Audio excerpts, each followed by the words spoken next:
Hey, what's up, y'all? This is Perry Richardson from Stryper, and you're watching John the Ninja. Rock on, bro. Ladies and gentlemen, how you doing today? Golly, you got the adrenaline pumping for John the Ninja, because I got a guy who's literally been all around the world, but every time he makes a move, it just gets better and better. Now, the band he's performing with right now, you know him as Stryper. They've played with Bon Jovi, Poison, Anthrax, Warrant. All these great bands have released platinum records, gold records, and they've broken the Christian stigma of being a metal band and a Christian band. And I tell you what, it's something to say when even Satanists go, yo, they did bomb, yo, they can rock out. And that means a lot, because at the time there was a lot of traditional Christian music, but they broke the mold. And to be able to speak to someone that's not only been with Stryper, but also Firehouse, and has been around country and just has a vast array of experience doing music and being in the industry. Let me tell you a little about this man. He started as a singer in a gospel quartet, and then he heard Sly and the Family Stone, and then Creedence Clearwater, and for some reason it clicked, and rock and roll became his pursuit, with his father buying him a Gibson ABO. Think of the SG, like Angus Young or Tony Iommi plays, but this one's a bass. And after having country in his blood, he found out he was born to do rock. So after graduating from the University of South Carolina with a business management degree to fulfill a promise he made to his mom, he started performing and started going out and getting it, finally making it with his band Firehouse in the 90s, and making huge waves, not only having a great album slew, but also going on a tour that got them a lot of nominations and awards for best tour of that particular year. But after his time with Firehouse, he needed to pull back and ended up becoming friends with someone that knew Craig Morgan, and ended up doing monitors for them, and then background singing, and then bass, and then went on to Trace Adkins. If you guys don't know these country guys, you definitely got to check them out. But the thing that really changed his life around is when he got the call in 2017 to be a part of Stryper. Being tired of being a hired gun, finally he was called to be a part of a group again, and that's what rock and roll is. It's a family. And having joined the band to perform on albums such as God Damn Evil, I said it correctly, people, so slow down, and Even the Devil Believes, these two albums with his tenure have been far none the best work Stryper's done, and his contribution to the band cannot be slept on. Ladies and gentlemen, a man that I hope to be smoking a stogie with before him and Stryper perform in my hometown in Vineland, New Jersey at the Landis Theater. Guys, a Southern boy who became a rock and roll man, Mr. Perry Richardson. Sir, how are you doing today? Great intro, man. I love it. I'm doing great, man. Glad to be here with you. I appreciate the time so much. You guys are about to embark on tour, and having so much experience being in Stryper, Firehouse, all these other bands, I was curious to see what song in the Stryper lineup do you find difficult to perform? Because again, when you were playing country, you would, play with your fingers, but you use a pick, because with these particular songs, it's metal, you have to be tight with the kick. Yeah. So being that all the songs, even though they were like decades ago being, written, what songs do you see like, okay, Robert's a little bit more technical, I really have to strap down on this one? Yeah, it was a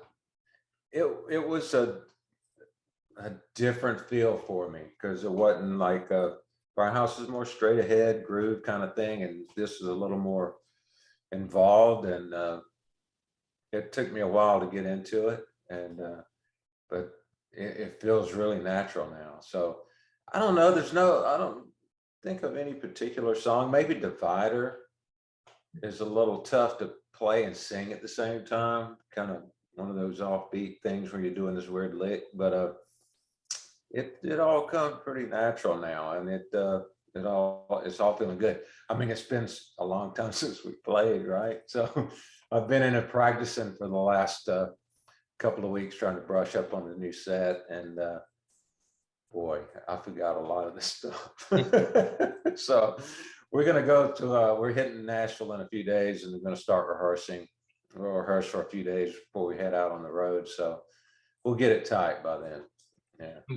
What I love is how ingrained the lifestyle is in your life. You said it was weird that you haven't played for so long. Of course, you guys did a couple of shows. You were just on the Jericho cruise. Me being the big wrestling fan and watching the interviews you guys did and the performance, It's something to be said when a guy, we all we all like our music, but he's like, yo, Slayer and, you know, all these bands, all these people love, they were just kooky and corny to me. But, you know, to see Jericho go, yo, Stryper, though, you know, they were going against the grain, something to be said. What I did notice and I thought was really cool, you always praised the band for being so nice and accommodating to you, is you guys do Firehouse covers every now and again live.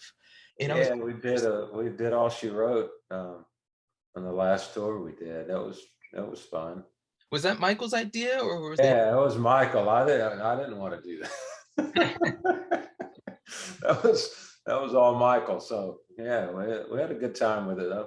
He did a good job.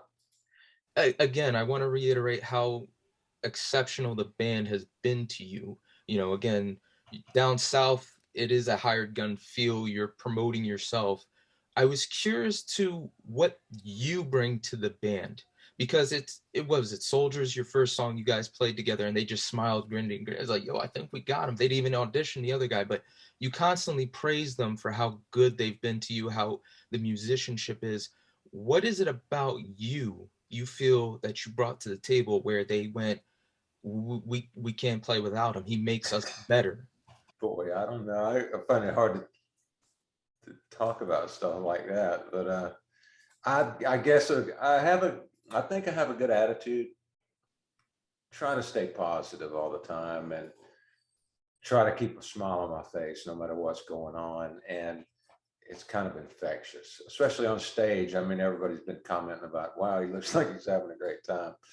But I am having a great time, and I'm playing with, you know, these guys were one of my favorite bands in the 80s. And I love being with this band, and they are freaking great guys, man. That's one thing. There's usually always somebody in a band that you don't get along with and causes friction and all that stuff. Not in this band, man. It's really more like a family. And I know that sounds cliche, but it's true with these guys. And I guess, you know, my playing style kind of fit them, and I can sing all the harmonies that were on the record, and you know, they like that, and I guess that's what I bring to the table, being able to sing a little bit and stay in the pocket, you know. So You cited all these bands that you love, and most people would say, you know, if I listened to a band, they were an influence. But you say that you really don't have any bass influences. All the singers were pretty much the ones that dragged you in. So when you think of your style of playing and the bands you've played with, how would you equate to listening to a singer and then translating it to the bass? yeah, the singer or the vocals of bands is what drew me to really love that band. Like, I mean, Rob Halford with Judas Priest is my all-time favorite singer, you know, rock metal guy. And then bands like Uriah Heep had amazing background vocals and all that stuff, and Sweet, Queen. I was just into the gigantic harmony thing. I mean, all the way back to the gospel quartet things, all harmonies, you know, and that I just grew up loving that. And that's kind of what brought me to different bands. But the playing style, man, I don't know where it came from. It's just a mixture of everything that I loved learning to play when I was a kid, I guess. And I just come up with my own kind of style. It's nothing that I really focused on. And I never, as I said, I never can pick out one bass player where that guy was great and I want to be like him. I never really did that. I mean, my dad taught me what he knew, and I just took it from there. I came up with my own thing, you know, putting together learning all these cover songs when you're a kid sitting in your bedroom. I guess you just kind of come up with your own thing. And that's, can't say that I copied any one bass player. Fair enough. I'd be amiss if I didn't ask you because we both have a mutual love for Priest. my story with Rob Halford, I went to go see him with Ozzy, and he pointed at me in the crowd, and it was blatantly, obviously, I was the only one there. So I was like, oh my gosh, I've been dumped, but you've actually met him. He's actually seen you perform. I wanted to ask you if there was a particular moment or just a conversation, not the usual, like, oh my goodness, I'm meeting my idol for the first time, but I'm talking, you guys were having a chat, a one-on-one, and he said something that just stuck with you, like, hey, you guys are really kick ass out there, or hey, you know what? Here's a piece of advice I've been given. With Rob, I mean, we've been to his house. So I went to his house a few times, and we got to hang out together down in Miami. We got stuck. We missed flights or something. I can't remember. This was back in the 90s. And we got stuck down there, and we went shopping together. I got to hang with him as just a dude, and it wasn't any kind of thing that he said to me like, you great or this, that. It was just being around. When you're around your biggest idol you've ever had in the music business, you're starstruck, right? But with him, it just became more like a friend, and it was great to hang with him. And he's such a truly nice dude, man. I mean, his image on stage is completely different than he is in real life, and it was just great to get to know him, and to have the chance to hang with him like that. I had a great time with him every time we've seen him. But the first time I ever saw him in person, Firehouse was doing a show in Phoenix. We were playing outside, and it was like 105 degrees, and I was sweating it out.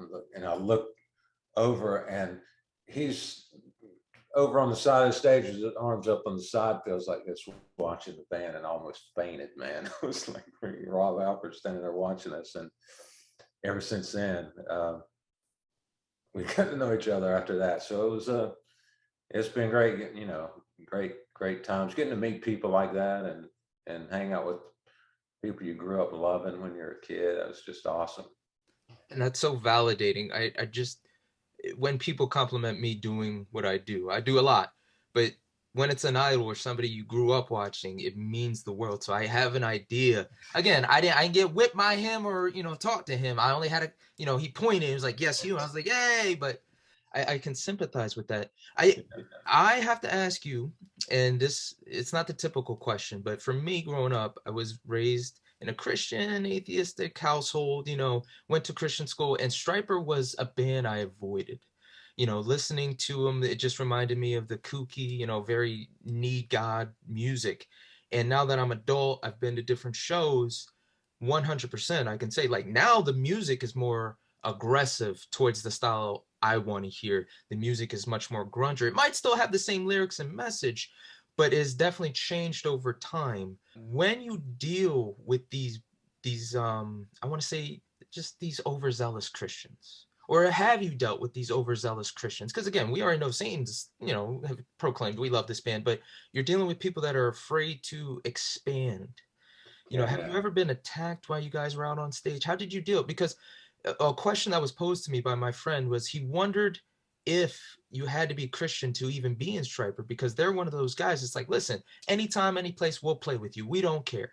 And they've proven that, so I was curious how, did they even bring it up? It's like, hey, are you Christian? It's like, hey, it doesn't matter. Do you want to play with us or not? And how do you deal with the fanatical Christians that are just like, you're going to hell and etc.? And I hadn't had to deal with those people like they did back in the day. I've heard stories that were terrible. I mean, picketing shows and, saying it was Satan's music and all this stuff, long-haired guys faking the Christian thing. I hadn't had to deal with that. It's not really, in the last 5 years, we hadn't dealt with that. What about when you said you've dealt with really mean Christians? Do you have examples from that? Mean? I haven't personally. Okay. Since I've been in the band. I see something every now and then online from somebody writing in, but it's really not Stryper fans. Stryper fans are amazing. They're the most diehard, dedicated fans that I've ever seen in this business, man. From all the way back in the 80s. That's all I've done. And I've never seen fans like this. They have stuck with these guys since '84, and they love them, and we chat a lot. You know, we're on the Patreon thing going on, and we've got a lot of people on there, and fan club and online stuff, and they're always engaged and really love to know what's going on with the band, and they stay in touch, and it's very cool. But I hadn't had to deal with any personally with any mean ones. You had a drive to make it. You've been doing this for so long, and you just said you had the blinders on. There was nothing else. There was no option. And considering you did have your degree, considering that you had a good upbringing, you know, man, you know your cars, you know your cigars, you play golf, you're a man's man. And it's one of those things where it's like, I have a goal and nothing's going to deter me. And you've always been so humble. Oh, there's been people better at this and that, but you had the drive to make it. What do you attribute that to? You know, I don't know. I think I was brought up, had great parents. I mean, my dad was flawed in many ways, but he was a freaking great guy. My mom was one of the best people I've ever been around. But they instilled in me a don't quit kind of thing, you know, and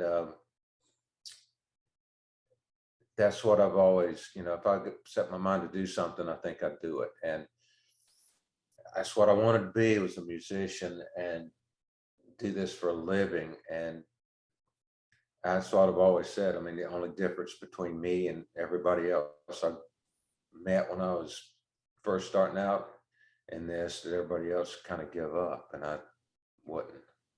I kept plugging away, man. We played every day. I mean, on the road, on the first band I put together, that when we hit the road, Max Warrior, CJ was the singer in that band from Firehouse.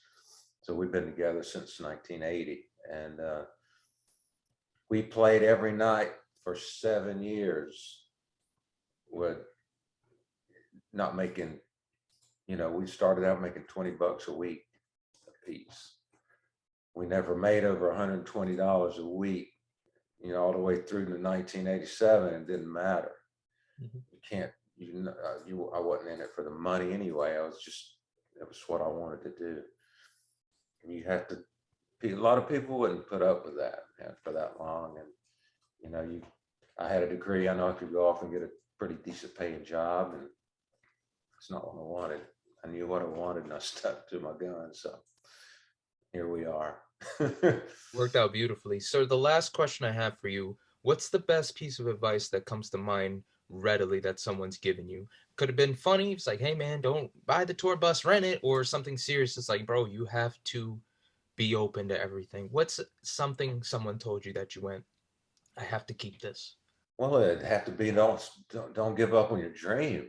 I mean, my dad told me that so many times, because he kind of gave up on his. He was a musician, and he played in the several bands, and he was great too. He could have probably done something if he'd went out after it full time, and but he couldn't do that. I mean, he had one thing. I didn't have kids holding me down, and wasn't married and all back then, you know. And it's hard to do that when you're young and you got a family. And you know, that's one thing that I put off for a long time, just so I could pursue this. So whether that's good or not, in a lot of people's eyes, I don't know. But yeah, just don't. That's what he told me. Don't, you know, go for what you want. Don't ever give up on it. You know, it'll come to you. And I'm sure he's super proud of you. It is amazing to see your life. I know we only had a brief time with you, but we are going to have that stogie. I'm ready, man. To Landis Theater with Stryper. Guys, I'm John the Ninja, sir. Thank you so much for your time. Can't wait to meet you in person. Awesome. And everybody else, as always, be smart, be mindful, and rock on. And this time I didn't forget, God bless. Ninja out. Woo, baby, you listen to John the Ninja. All your ears are about to go on a vacation. John the Ninja's got what you need.